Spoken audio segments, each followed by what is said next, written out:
Okay, well, I think we're ready for today's webinar, and I really appreciate everybody coming on the week before Thanksgiving, and hopefully everybody has a good Thanksgiving. I think our friends in Canada celebrate Thanksgiving on a different day, but Mike, we do it on the Thursday next week.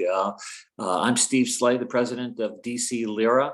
And we've been doing a series of webinars with our colleagues at the DC office of the International Labor Organization. Kevin Cassidy, thank you so much for sponsoring these webinars. We've had a whole series talking about the return to work and the state of the world post-pandemic. And today in DC, we just lifted the mask mandate. So that's a sign that the pandemic, in fact, is ending. So thank God for that. But we'll keep our fingers crossed that we keep making progress. We have a great set of presenters today. Our own Tequila Brooks will moderate a conversation with Mike Abbott from Air Canada, talking about how Air Canada has adapted to the pandemic, and really talking about the global air traffic system and challenges for labor and management. So without further ado, actually, let me just also say that put it on your calendar. December 9th, we've got David Jacobs moderating a conversation with Melissa Fisher from NYU in person and on Zoom. We're going multitasking here, but we will be back into our old haunts at the Women's Democratic Club in Washington, D.C. Look for your email for the details on that, and please join us in person if you can. And then we'll have at the D.C. office of the ILO on December 15th, a panel discussion led by Jeff Wheeler on global supply chain issues. So a super interesting set of issues. And without further ado, Tequila, I'll turn it over to you. Thank you, Steve. Thank you, Steve. And I'd like to thank Michael Abbott of Air Canada, Vice President of Labor Relations, for joining us to discuss the really important topic of collective bargaining in the Canadian labor industry, COVID, and other topics of importance in this era. So thank you, Mike. I'll introduce him. Mike graduated from Montreal College and received his master's at the London School of Economics. He worked as Senior Labor Economist at the Commission for Labor Cooperation, an organization created under the NAFTA Labor Side Agreement. And he moved on to ever-increasing roles in the private sector. And now he serves as Vice President of Labor Relations with Air Canada. So Mike, since this is primarily a US audience, can you kind of give us a little bit of background about the players in the Canadian airline industry? Sure, yeah, absolutely. Basically, the airline industry in Canada, started off as many did. It was government. Air Canada was a government institution. In 1989, the Air Canada Act was passed, and we became a private sector company. And our main competitor at that time was a private sector airline based out of Calgary by the name of Canadian Airlines. And during the late 90s, when some recessionary things happened, Canadian were essentially going into receivership, going into bankruptcy protection, and we purchased them at that time. And this was in and around 98, 99. And at that point, we became almost the only major player in the airline industry in Canada. Now, a couple of years before that, a smaller startup by the name of WestJet started, based out of Calgary, and flying one aircraft type 737, very much based on a Southwest model, one aircraft type 737s, lower maintenance costs, those type of things, lower cost model, point-to-point type of flying, nothing international. And so they were very small, and they kept growing and growing and growing and growing. And now they're our major competitor in the country. We have over 50% of the volume in Canada. WestJet have, don't quote me on this, but 25%, say 25. And then with the other, say 25, 30%, there are other airlines. There are some smaller airlines, Air Transat, Sunwing, who really focus in on type of leisure type of travel. And then obviously we have, lots of other international airlines that fly in and out of Toronto, Montreal, Vancouver all the time. You get your major American carriers, United, Delta, American. And then you have, Emirates, Qatar, British Airways, Air France, that all fly into the major hubs. So there's lots of competition. There's more competition, now. For instance, our largest hub, I'll call it, is Toronto. Our other larger hubs are Montreal and Vancouver. But in Toronto, to give you a flavor, there are over 50 different airlines that fly in and out of Pearson Airport. So there is quite a bit of competition. So the industry itself has changed quite a bit, I'll say, since 1989, when we became a private company, or publicly traded company is a better way of putting it, to now, whereby there are a lot more competitors, there are a lot more options.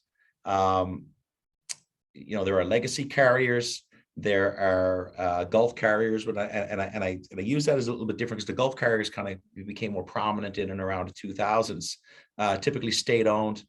Fuel is not as big of a deal for a Gulf carrier as it is for, I'll call it the legacy carriers like the Uniteds, the Americans, the Air Canadas, the British Airways, the Air France. And then you have your lower cost carriers, which are very prevalent in the US, obviously. And we're seeing a lot more of that in Canada, especially since the pandemic, actually, which is kind of intriguing. And to see if there's actually a market here for that. And obviously with the EasyJets and the Ryanairs over in, which is the true low cost carriers over in Europe. So lots of change in the industry. And yeah, we're coming out of the pandemic here now, different countries at different speeds. And obviously that affects, the air traffic and your ability to make money, if you will. Okay, and can you tell us like some of the major unions that you negotiate with as part of your work at Air Canada? Sure. Yeah. So Air Canada, pre-pandemic, we were 35,000 employees. Right now, we're sitting at about 28,500, which is great, because we ended up either furloughing or packaging almost 20,000 employees. It was a terrible time for all airlines, especially Air Canada. But to put it in perspective, 30,000 employees right now, management and unionized staff, if you will, or co-workers, I like to reference them as. 92% of Air Canada's employee base are unionized. Okay, basically the only group that's not unionized are management. Okay, so the unions we deal with, I'll call them the big four unions in Canada. We have about 15 different collective agreements worldwide. Okay, but we have everything from a small collective agreement in Mexico that covers 15 employees to a large scale agreement here in Canada with the IAM that covers 10,000 employees. So when I'm talking about who we deal with, big unions in Canada, we have the Air Canada Pilots Association, which obviously is all of our pilots. Now, who is that? ACPA is the acronym. They formed late 80s, early 90s. I wasn't around for it. They used to be ALPA, the Airline Pilots Association, which is, covers, airline pilots, over in Europe and some of the major airlines in the US and all over the world. As a matter of fact, the only major airlines in the US that aren't covered by ALPA are Southwest and American Airlines, who have their own unions, very similar to what we have with ACPA. So, that's a union that we have, has about 3,500 to 4,000 members. Then we have our flight attendants group, which are covered by a union called CUPE, the Canadian Union for Public Employees, which is the largest public sector union in Canada. CUPE typically, 95% of their 300,000, 400,000 odd members, there might even be 500,000, I don't have it in front of me, are public sector workers of all different types of work. So it is unique that a public sector union is representing a private sector company, but I think it was a carryover from, pre-1989 for Air Canada. So we have, 8,000 flight attendants that they represent. They represent, QP have most of the bargaining units for all of our competitors within Canada as well. So they don't just bargain with us, they bargain with WestJet, Sunwing, Transat, and different unions, different companies, sorry.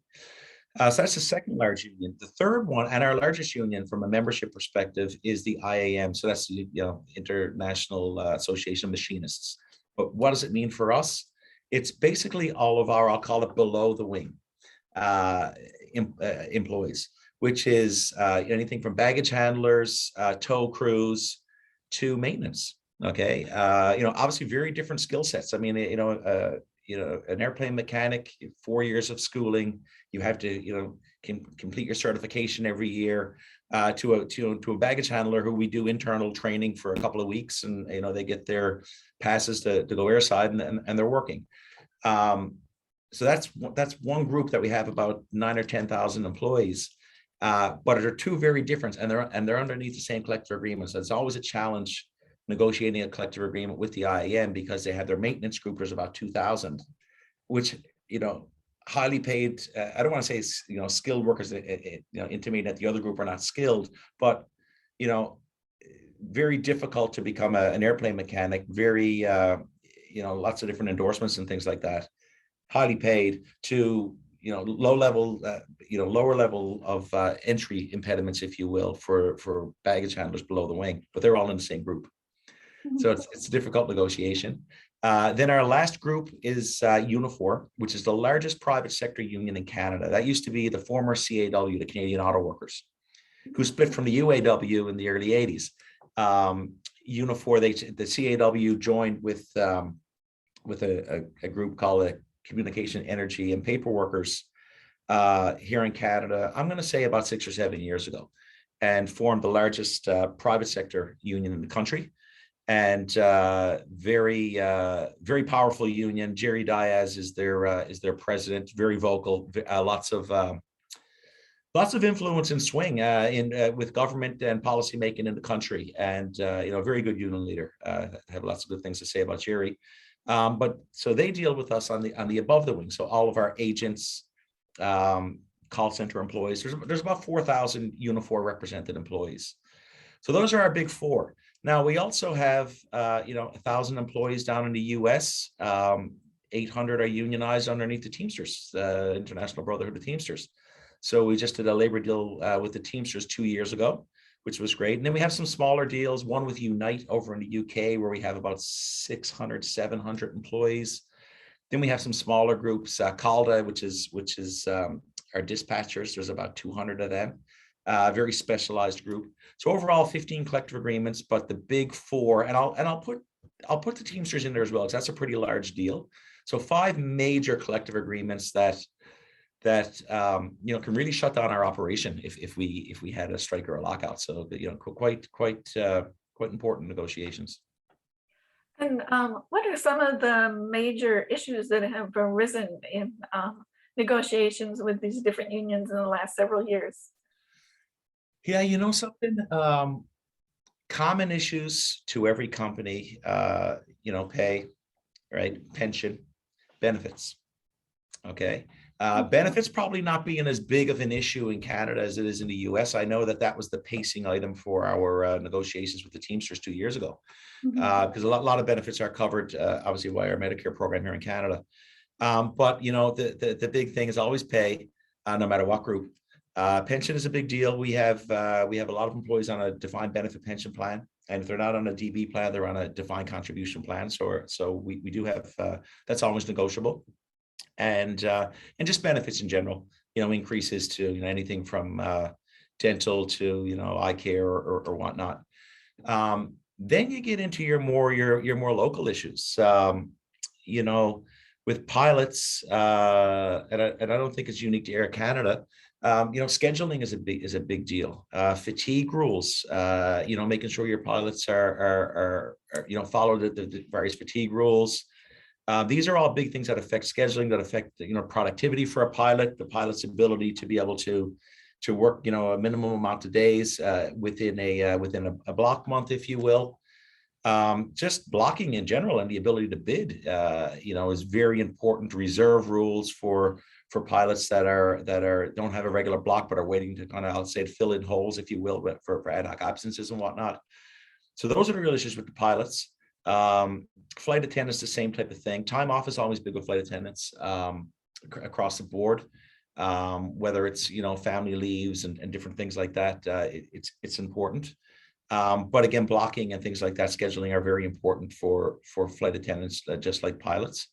I find that, pilots, a big component of their pay is the type of equipment that they call it metal, the type of metal that they're flying. Obviously, if you're flying a 777 aircraft, your hourly wage is higher than if you're flying, a smaller prop plane or an Embraer that has 120 seats. So for pilots, it's always about trying to get up to that, for the most part, trying to get up to that larger aircraft, the larger metal, so you can get paid more. Flight attendants, and this is the same across, down in the US and over in Europe and whatnot as well. Flight attendants are basically paid an hourly rate. And so it doesn't matter what type of equipment you fly. So I find with flight attendants, it's much more about destinations. So it's much more about being able to bid. And it depends on where you are in your life cycle as well. Flight attendants that have a lot of family commitments, they like doing those day turns. So leaving in the morning, coming back, right? Where flight attendants that don't have the same type of family commitments, depending on a lot of times age and whatnot, they typically want to have, I want to do 3 pairings. So I can travel for 8 days, go to nice destinations, stay in nice hotels, and only work 9 days during a 30-day block. Where if you're going to do turns, you're not getting your hours in, so you might have to work 13 or 14. So with flight attendants, it really depends on your demographic, where they are in their life, work, family, and that type of stuff, because the pay is the same. So it's more of a lifestyle type of decision on blocking, where pilots is more about metal and pay. Now, obviously, pilots do prefer to have, with the larger metal, you're going to fly longer pairings because, narrow body airplanes don't have the same range. So with pilots, it kind of goes hand in hand. You fly the larger metal, you get paid more, but also you're going to be able to get those longer pairings. So you'll fly Toronto to Tokyo. I mean, you're getting a 15-hour duty day. So you fly over, you get 15 hours in, you're going to rest for probably 2 days. You're going to come back and you're going to have 30 hours. You do 2 of those trips and a smaller trip and you've got your hours in for the month. So those are the type of things that, when I started in the airline industry 10 years ago, it was very unique. I mean, I was used to dealing more with industries, transportation industries that were very, 40-hour work weeks. Are you working nights? Are you working days? That type of thing. But, pilots and flight attendants is a totally different type of, concept, if you will. So those are our big 2. That's what they look at. But then to get back to the IAM and Unifor, which are above and below the wing, those are much more traditional type of needs, right? I mean, yes, pay and things are important, but for below and above the wing, they're working 40-hour weeks. Okay, so with them, it's about, I don't want to generalize between the 2 groups, but it is similar. It's about, I want to have a steady block. For the most part, some people will like working nights, but for the most part, everyone wants to work that day shift. So then seniority and how many day shifts can you create and different things like that, maybe night premiums and those type of, things that affect, work-life balance, obviously. So it's a bit of a different type of a scenario for the below the wing, above the wing, vis-a-vis, I'll call it our crew, if you will. Okay, great. And I know our audience is going to want to know how COVID and the pandemic have affected your airline and your industry. Yeah. So, the pandemic is the single largest shock to the airline industry. I don't know if that's the right word, but that's the word I'll use, ever in the history of the airline industry. SARS here in Canada was not nearly to the same magnitude. 9/11 had a major impact, obviously, on the airlines, but not to the magnitude of COVID. Different economic cycles and things. COVID basically, for minus essential services and moving around cargo, shut down the airline industry. If we looked at our ASMs, our airlines, it's an acronym for airline seat miles. If we had to look at that in January of 2020 and then look at it in May of 2020, there was a 90% drop, right? And I mean, there was planes grounded, and this is not just Air Canada, this was everyone. Okay. What did we have to do? We had to furlough a lot of employees, a lot.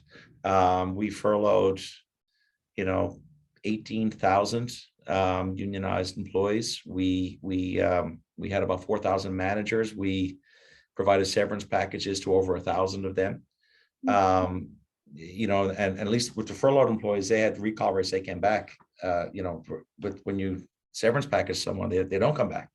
It was gut wrenching. It was for me personally, having to go through. At Air Canada, we were in growth mode. I started in 2011. We were growing every year. Good news story. A hell of a lot easier to negotiate labor. People think, in bad times, that you'll be able to negotiate a labor deal because, unions will feel like the company's not doing that well, so they'll just sign up easily. In my experience, in doing 50 or 60 labor deals, you're much better off if the company's doing well. Your chances of not having a strike, much better chance of getting a labor deal, much better a chance of coming out of it with both sides being happy. So this was something that I hadn't experienced in my lifetime at Air Canada in the airline industry, just this massive downsizing. And at one point, our most junior flight attendant had 25 years of service. So basically, we had flight attendants with 24 years of service that were laid off. Were basically receiving unemployment assistance, from the Canadian federal government. I mean, it was absolutely terrible. When you should be planning for your retirement, now you're, it was absolutely crazy. So that mass downsizing was something that was, from my perspective, from a labor perspective, was very difficult to do. We were, for that, I would say from April of 2020 for 6 months. I mean, that summer of 2020, I can't even really remember it all that much because we were just working certain, my team and the legal team, we were 7 days a week. We were just, and the unions with them, talking how we're going to do this. Like, it was mind boggling. How to downsize, how to ground aircraft, and then coming back, springing it back, which was very sporadic because you remember things were starting to look good in September and October of 2020 in North America. So things started around. Then all of a sudden, I don't know if it was the third or the fourth, I don't know which wave it was, but whatever wave it was, things went the other way. And so a lot of the planning, people were booking flights, canceling flights. So the plan to bring people back, we didn't want to be bringing back swaths of people and then laying them off to later. What we ended up doing was bringing back a lot of people and keeping them on. And so it worked out that way, but there were still a lot of people on furlough. Now, what was interesting about this is, so to give you some numbers, we were about 35,000 employees at Air Canada pre-pandemic. Okay. We went down at one point to 14,000 employees. Okay, so 20,000 between management and unionized, about 18,000, 20,000, 18 to 19,000 unionized people on furlough. Every single one of our employees, minus about 200 pilots who we're in the process of recalling right now, every single one of our employees that were on furlough are back working with us. Oh, right wow. Today. Yeah. Now, we're not flying 100% of our schedule, not even close. We're not even at 75%. But what happened was kind of interesting. What we did, part of the things we worked with our unions we came up with an early retirement plan. Okay. And we had almost 2,000 employees took that, which was great. So that was 2,000 people that, left the organization, allowed at the top of the seniority scale, it allowed us to bring back, 2,000, 2,500 more people. Then we also had a lot of people, about 4,000 or 5,000 employees that when we recalled them, they said, I have another job somewhere else or I don't want to come back. That's human nature. And, it's something that we anticipated. So we're currently in hiring mode for some of our groups. We're hiring flight attendants right now. We're hiring below the wing people right now. And we're looking at hiring some call center people as well. So happy to say that every coworker that I had in January of 2020, if they want to, they're back working with us right now, which is great. And we're Okay. hiring some as well. So that's a good news story. Again, things are moving back. If you look at flight numbers, people are flying more, but that can change, depending on what happens, obviously, with COVID and with the virus. But I'm pretty happy to say that we're seeing some good forward bookings on the horizon. Christmas is looking good as more countries open up, as vaccination numbers increase, all those good things. Obviously, the airline industry is rebounding. Okay, and how has Air Canada dealt with some of the worker and passenger safety issues during the COVID era? What about infections on planes and stuff like that? Yeah, no, great question. Look, as soon as we started, actually we were always, from a health and safety perspective, not meaning to toot our own horn because no one's perfect, but our health and safety record is very, very, very stellar at Air Canada within the industry. A lot of time and effort is put into it. I got to say, Transport Canada, our regulatory body, there are a lot of hoops you got to go through and things you have to do that we're just used to dealing with. So safety protocols in Canada are quite high, likewise in the US and whatnot. But we already had a pretty high standard. That said, cleanliness on aircraft, those type of things, we even went, as all airlines did, but especially us, we went overboard. Our airlines, our airplanes are cleaner now than I've ever seen, which is great news, right? Air filters became a massive thing. We had them before, but it's even like retrofitting older aircraft. All the new aircraft have the HEPA filters and HEPA filter story and whatnot. But we put a lot of money, a lot of time, a lot of effort into cleaning after every flight. B, having all the supplies on board for people, masks, PPE for our employees, those type of things. Even suits and stuff. I mean, if flight attendants wanted whatever they want, we kitted them out with whatever they wanted, essentially, or whatever they needed is a better way of putting it.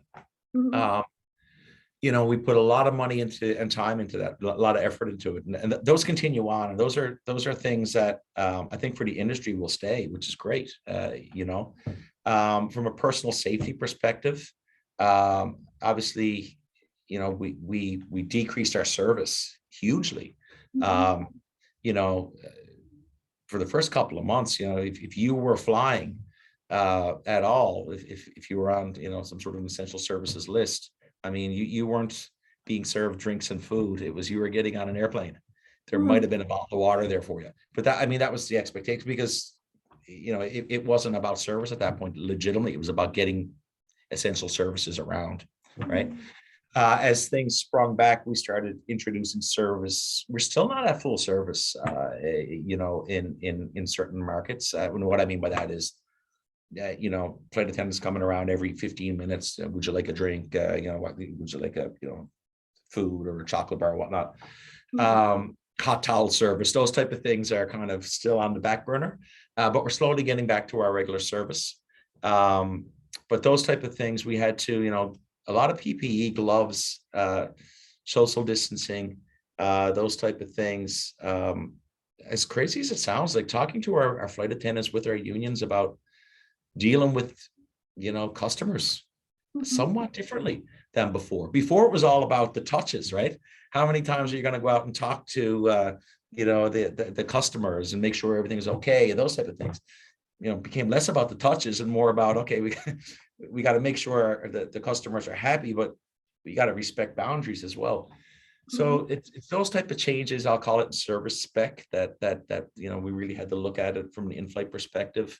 Obviously above the wing with agents and things like that, having the appropriate glass and different social distancing measures just in an airport environment. So those are all things that it was, we had a pandemic plan like all companies, and our plan was, I thought it was good, but no one anticipated what was going to happen to the world. I mean, no one could have, right? So it was lot of trial and error, a lot of, working with the unions, working with our employees, trying to figure out what's best, trying to explain the why behind things, a lot of times as well. Which, it's hard enough for a government to try to explain the why on different things to a company, having to say, okay, well, we're going to do this as opposed to that. It was really just working with people to find out what the best fit was, what worked well for people. And then the last piece from a safety is our vaccine policy. Here in Canada, we came out with a vaccine policy that all of our employees needed to be vaccinated by October 30th. Okay. We came out with that. We announced it in around June, July. Gave lots of people time to vaccinate. We are a federal jurisdiction company, and what that means in Canada is, things like transportation, rail, airlines, trucking, grain handling, banking, things that common good or cross borders is federal jurisdiction. Provincial take care of things like healthcare, education, and whatnot. So we're federal jurisdiction. Our prime minister came out with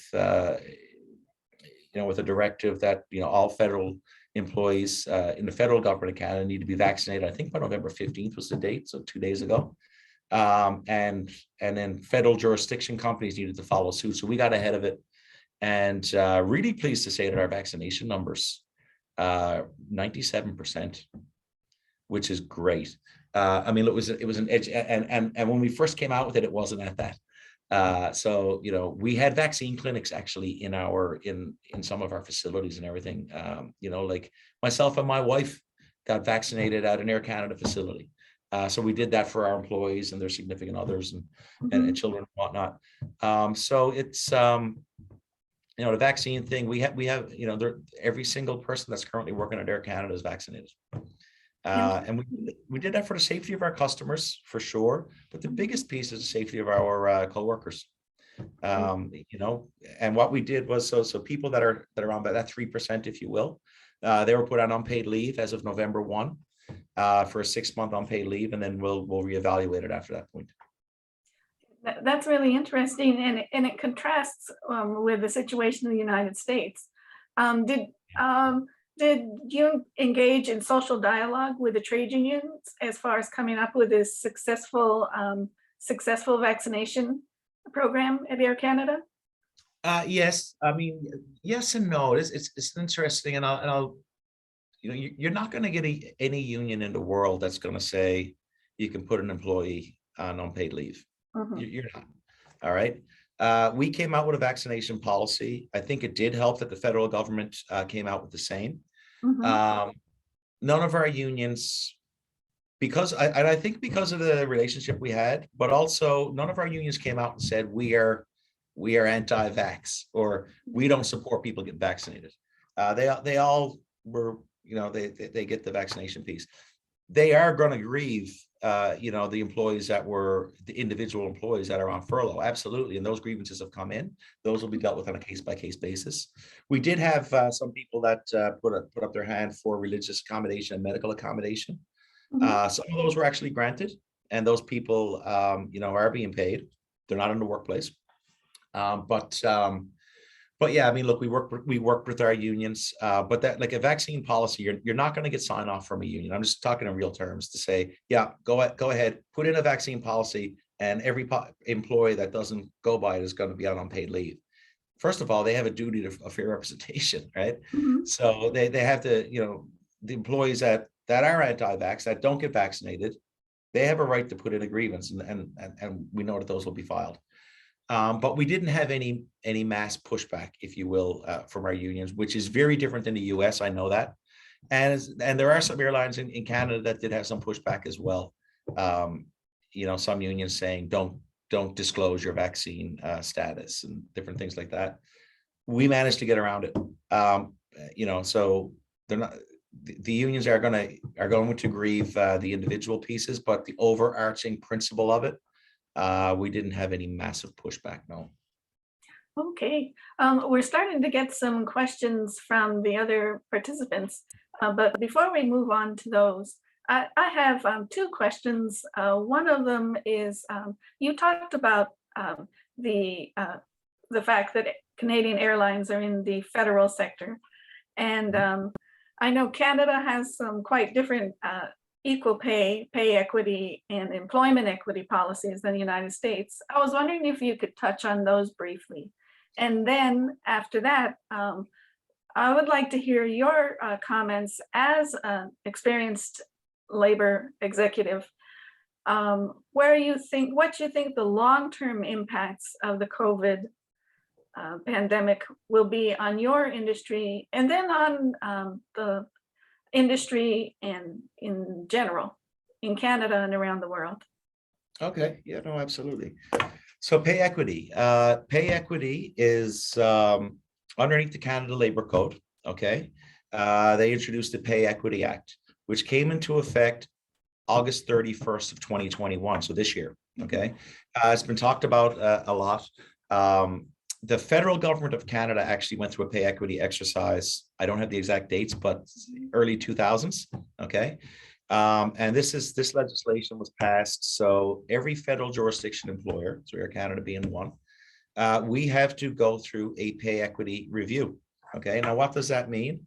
And I'm going to read from it. This is the direct piece. It requires all federally regulated employers to take a proactive approach to correct gender wage gaps in their organization. Okay, and if one exists, to fix it, if you will. It's a 3-year exercise. So every employer have to go through this. So we have people on our HR team, legitimately numerous people working on this pay equity file. And what we need to do over a 3-year period, we need to establish a pay equity plan. Okay.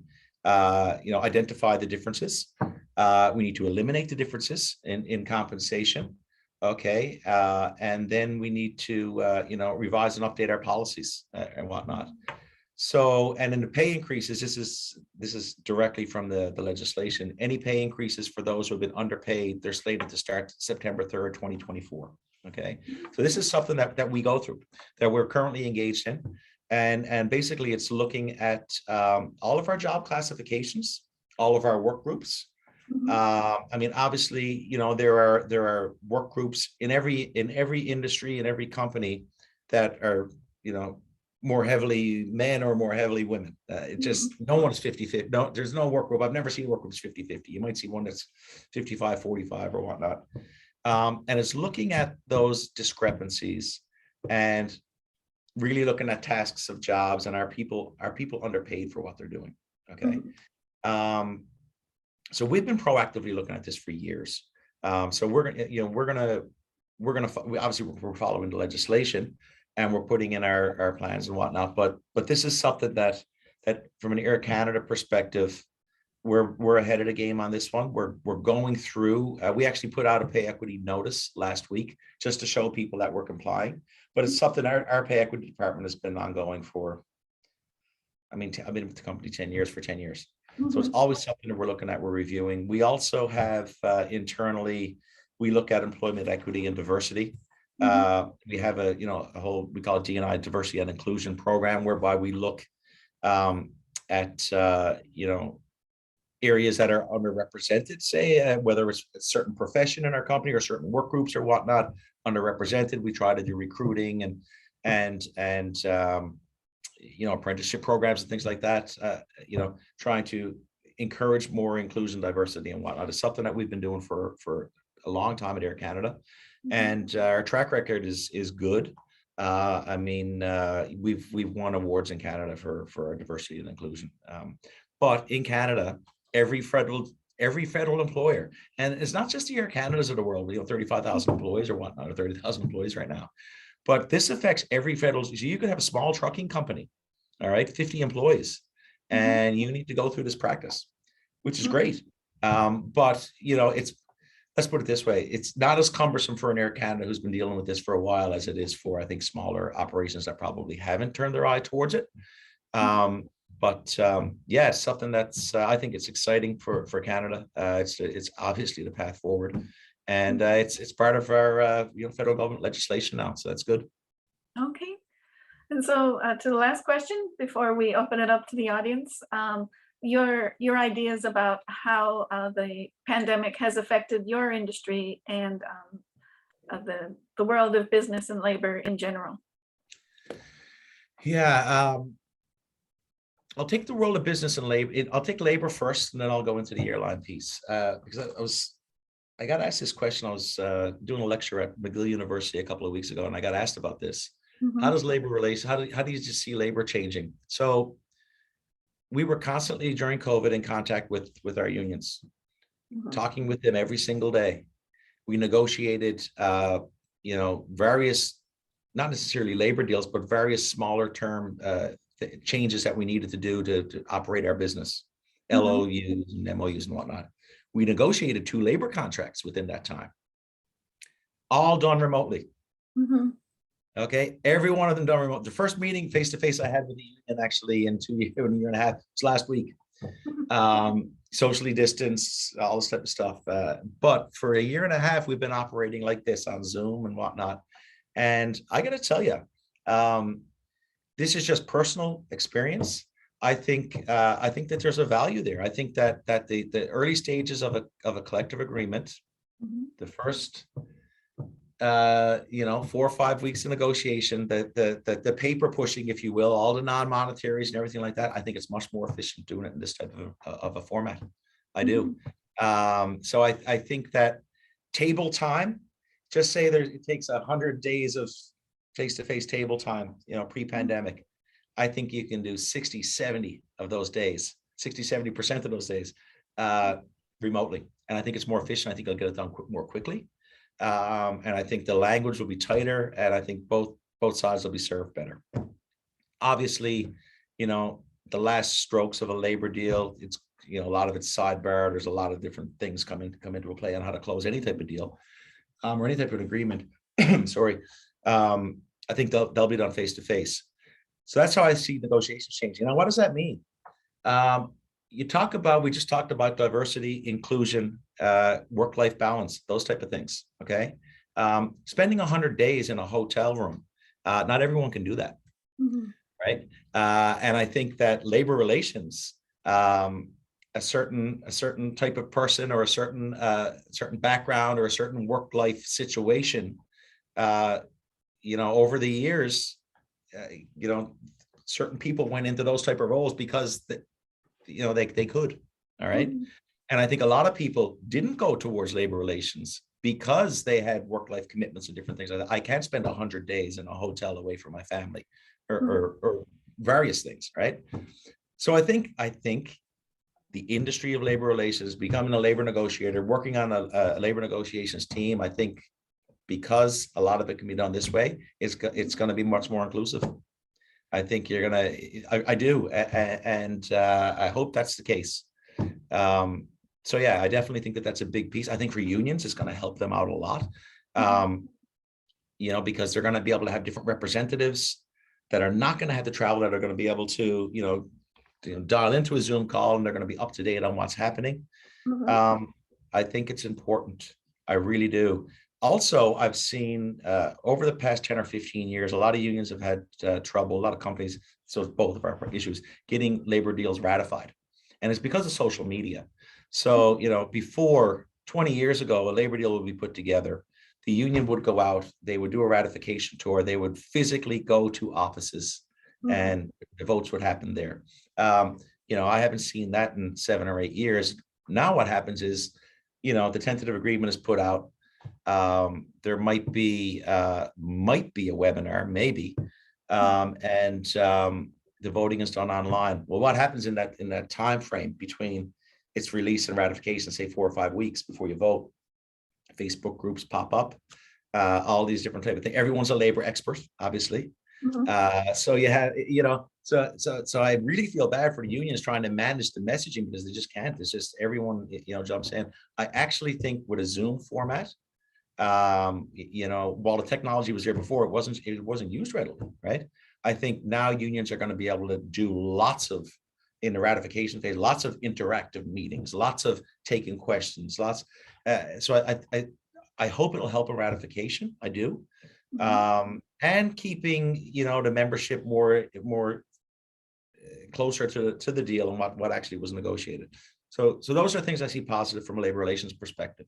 More inclusive of the people that are going to be attracted to the field, but also more efficient to do the I'll call it the everyday paperwork types of the language type of thing.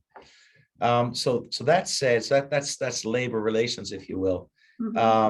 What's happening in the industry? How has COVID changed the industry? I mean, and this is nothing new, but business travel still remains to be seen what's going to happen with business travel. I mean, I'm not any great seer by stating that. I mean, it's every analyst, everyone is looking at what's going to happen in business travel trends. Is it gonna come back? Is it not? What will it look like? That's a big thing. We're already seeing, I don't think leisure travel will ever. I think that will always come back. People want to travel. I hope so. We'll see as we come out of this. Hopefully, will things get back to normal on that front? I think that it will. Business travel remains to be seen. We're gonna. Who knows? Who knows?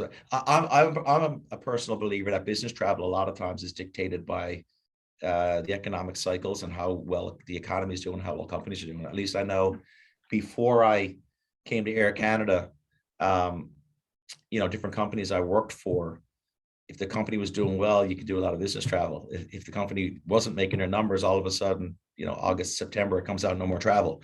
So I think it depends a lot on the economy, but we'll see. Who knows? Working from home, working from an office, I don't think that that's unique to the airline industry. I think it's going to be for certain professions, certain jobs. Flexible work arrangements are going to increase. Do I think office spaces are going to be necessary? Sure, I do for certain things. I mean, collaboration from a strategy perspective definitely helps to see people in person. But a lot of things can be done remotely. So I think there will be more flexible work arrangements. That said, not every industry is geared towards that. We still need people to fly aircraft. We still need flight attendants. We still need maintenance people. You can't fix an airplane remotely. You can't, so those type of things for our industry. I mean, so then what does it do? Does it almost create, this is a bit provocative, but does it create a have and a have not, I'll call it, internally in your organization? Certain professions can work from home, certain can't, because then does it change the dynamic of where people want to work within an organization? Like that stuff is going to be fascinating, I think. I mean that's what I see. Airline industry in general. I mean, hopefully, as we come out of COVID, things will turn back to normal. I think the biggest thing with the airline industry right now and hitting a lot of industries is fuel, right? And the environment. And I know that we're putting a lot of time and effort into cutting down on emissions, fuel efficient aircraft, SAF fuel, those type of things.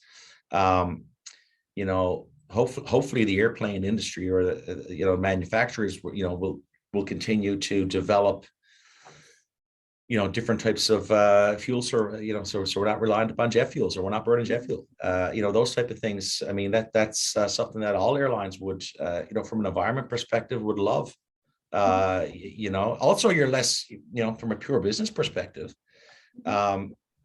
you're less dependent upon the site. You're not reliant upon these swings in prices. If you could have a steady type of no emission, clean type of energy source, I mean that's the perfect solution.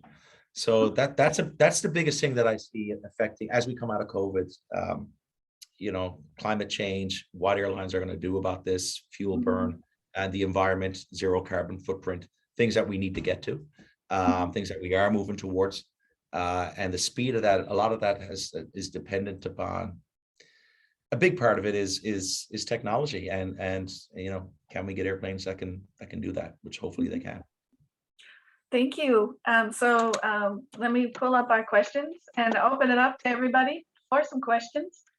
I've got one question from Jeff Wheeler. Jeff, do you want to put yourself on camera and ask your question? Well, in the meantime, Jeff has asked, I'm wondering. Oh, there he is. Yes. I'll let him ask his own question. Okay. Sorry. Yes. So we've heard all these stories, of disruptive passengers on airplanes, being a danger to the flight attendants or potentially pilots, and also posing risk for the enterprise, for the airline too. So I'm wondering what have your experience has been with the problem and the solutions. So, yeah, a lot written about it. A lot. We've been lucky that we haven't had any major incidents at Air Canada. It seems to be more of a US phenomena right now, or occurrence, as opposed to Canada. And I don't know why that is. We've just been lucky.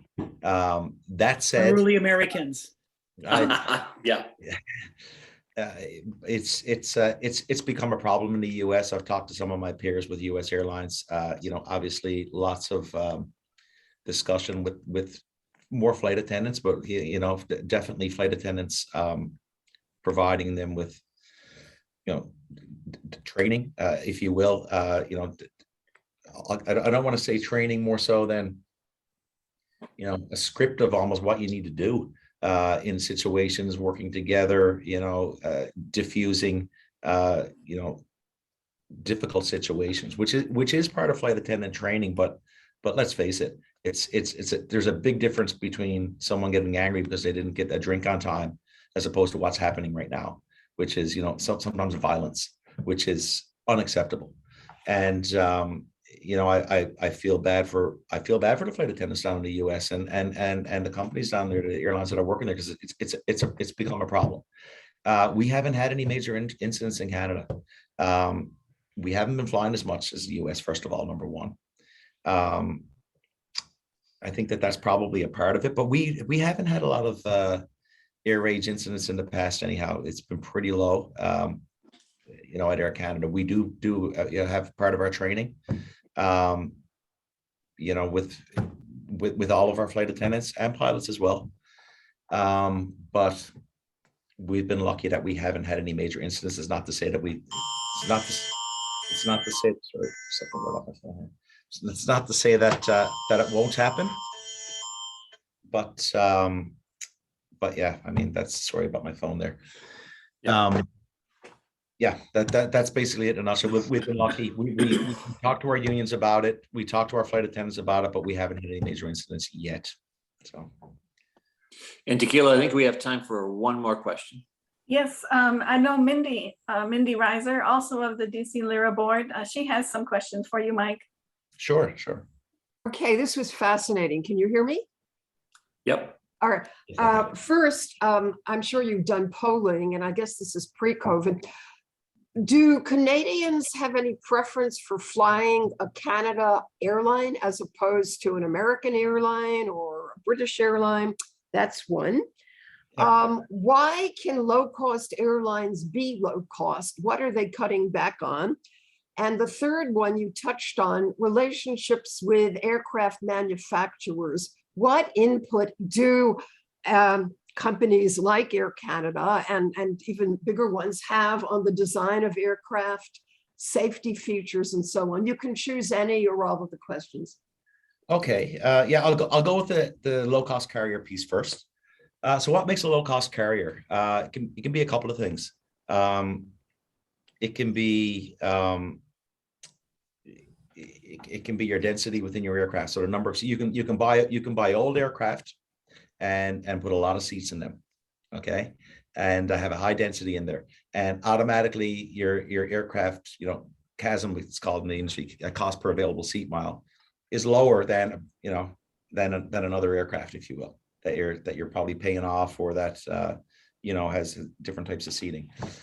So that's one way to get to a lower cost. But then you also, have lower cost flight attendants, have lower cost pilots, have, through third party vendoring that you're pushing down on costs on. Look, what's interesting, and I'll be very clear on it. A lot of airlines start off low cost and become high cost quickly, over time. It's the nature. So you're always going to have these, because, if I start an airline right now, and I'm paying a wage that's 30% less than, say, a legacy carrier. Okay, and I'm using older aircraft and highly dense aircraft. Okay, first of all, my maintenance costs are going to be high, and at some point I'm going to have to buy new aircraft. So while I'm getting a bit of a let for a couple of years, eventually it's going to catch up on me. Okay. Also, while my labor costs might be, say, they're 30% lower right now because of wages and whatnot, eventually I'm going to have to increase wages. Okay. And eventually it's going to catch up to those legacy carriers for sure. So a lot of low costs, it's very, those are two major drivers. And so there's always a catch up. Okay. That happens. Which means that there's always a market for low cost carriers. You know, so anyone that's got, you know, a couple of $100 million, buy a couple of older aircraft, hire a bunch of flight attendants and pilots, and you're good to go. And you're going to be cheaper for a couple of years, right? The longevity of certain low cost carriers, you know, there is, I don't want to say there's a life cycle, because some of the real good ones like Ryanair and EasyJet, they've managed to figure out how to keep costs low across the board. Through different methods, which I could talk about for hours. You know, so that's one thing that keeps low cost. Also, flying into more so over in Europe than it is here in the US and Canada, flying to what I'll call non-prime airports. Okay. So not flying into a LaGuardia or an LAX, flying into a Burbank or flying into somewhere else where your fees are way lower, those type of things. Ryanair, that's really how they started, right? I mean, they kind of flew into all these kind of smaller airports that were in and around big cities, you know, partnered up with bus companies to get people into the city centers and stuff like that. So that was to get around fees, right? I mean, because, you know, airport fees are expensive, and depending on the country, they can be exorbitant. So that's another way that you get into that low cost market. Yeah, I mean, low cost carriers are very good. Point to point is another big piece of it. You know, when you start going overseas and having flight attendants staying in hotels and pilots staying in hotels, and you're paying per diems, and you're paying, you know, transportation to and from hotels, and when you're starting to do you know, so that's one piece. When there's extra cost, when you're starting to have a you know, hub and spoke airline whereby you're picking up people from, you know, St. John's, Newfoundland, or flying to Europe, you're taking them from St. John's to Toronto over to London Heathrow. There's lots of things can go wrong, right? So it increases your costs, all those type of things. Where a low cost carrier, they're not going to get into that business. They're going to fly, you know, St. John's to Hamilton, right? That's it. You know, there's no hotel. The flight attendants are going and coming back, staying, you know, in their houses that day, same with pilots. There's a lot less things can happen. Connections aren't an issue. So it's a type of flying you're doing. It's the cost, your labor costs, which as I said, tend to escalate over time, especially as a lot of these low cost carriers become unionized. There's definitely a catch up that happens, and how long that takes to happen. And then your airplane costs, which, you know, they can be cheaper for a shorter period of time, depends on the vintage of your aircraft and your fuel burn, if you will. Thank you, Mike, and thank you so much for taking the time out of your busy day. It's really kind of one of the silver linings of the pandemic that we can have speakers from all over the world, including yourself, to come speak to us. So thank you. Do you want to close us out, Steve? Yeah, thank you, Tequila, and thank you, Mike. Terrific conversation, and just one of the series that we've done here, and is really well done. Thanks again for everybody joining us. December 9th, we will be in person and on Zoom with Melissa Fisher and David Jacobs. December 15th, we will be in person at the DC office of the ILO with Jeff Wheeler, having a whole panel talking about global supply chains. And thank you all for joining us today. Mike, again, thank you so much for taking the time. Thank you, everyone. Thanks.